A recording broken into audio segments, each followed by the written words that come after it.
Hi, my name is Marc Belaiche. I'm president of TorontoJobs.ca. Have you adapted your onboarding program to the current environment that's basically virtual? Are you relying on old school methods to have new employees start with your organization? Now's the time to move to a virtual onboarding process for new employees. In this video, I'm going to share with you some best practices for virtual onboarding. Number one, let's talk about what onboarding is. Onboarding refers to the mechanism through which employees acquire the skills, knowledge, and behaviors in order to become effective in their new position.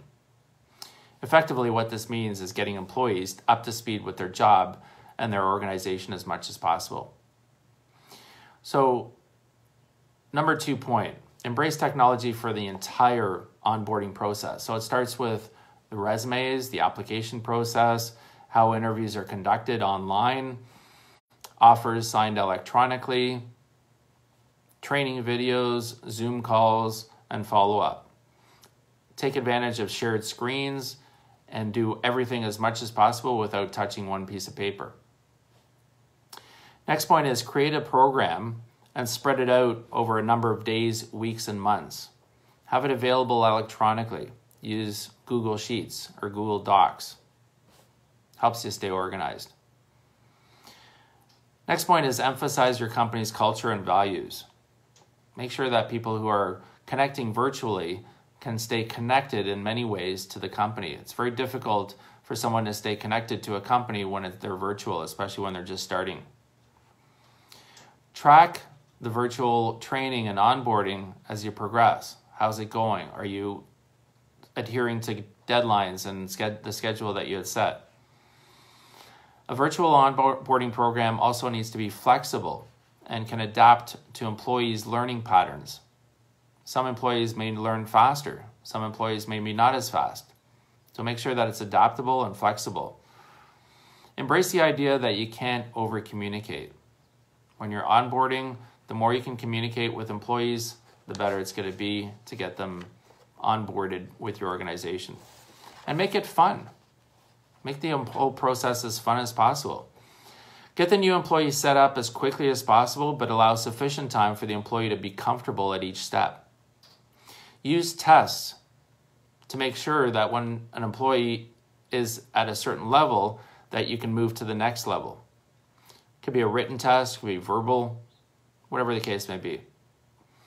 Make onboarding visual and interactive as much as possible. Gone are the days of long training manuals where someone would have to sit there and read for half a day or a day just manuals.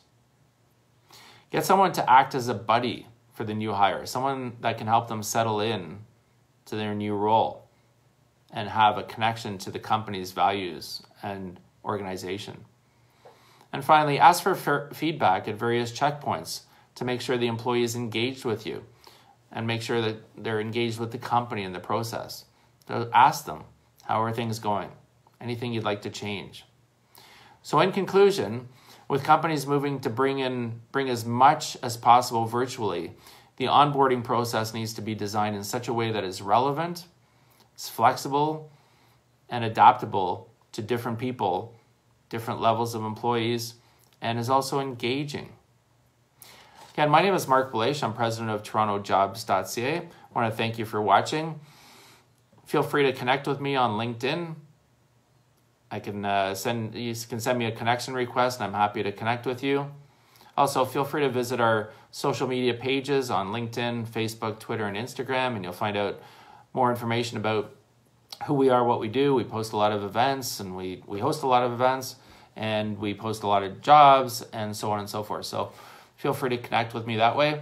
And I also wrote a book called Tales from the Recruiter, so you can check it out at talesfromtherecruiter.ca, and it can give you some tips on doing some interviews. So thanks very much for watching, and I hope to see you soon. Thank you.